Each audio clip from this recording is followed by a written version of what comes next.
ईश्वर के गुण, कर्म व स्वभाव के जाने के बाद तो मनुष्य आर्य समाज के पहला व दूसरा नियम से भी जान सकता।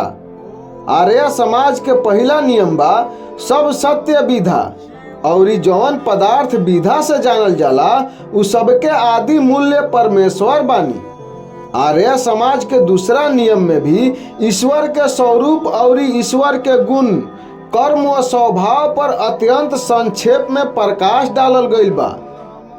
ई नियम बा ईश्वर सच्चिदानंद स्वरूप निराकार, सर्वशक्तिमान, न्यायकारी, दयालु, अजन्मा, अनंत, निर्विकार, अनादि, अनुपम, सर्वधार, सर्वेश्वर, सर्वव्यापक, सर्वंतर्यामी, अजर, अमर, अभय, नित्य, पवित्र और सृष्टिकर्ता बानी।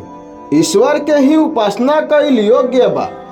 आर्य समाज के यही नियम के विस्तार हमनी के उपनिषद और दर्शन ग्रंथ से मिलला। यदि हमनी और कुछ नहीं सन करत, केवल यही नियम के पढ़ के एकरा प्रत्येक शब्द पर विचार कइल जाओ तो एकरा से भी ईश्वर के स्तुति, प्रार्थना और उपासना कइल जा सकता।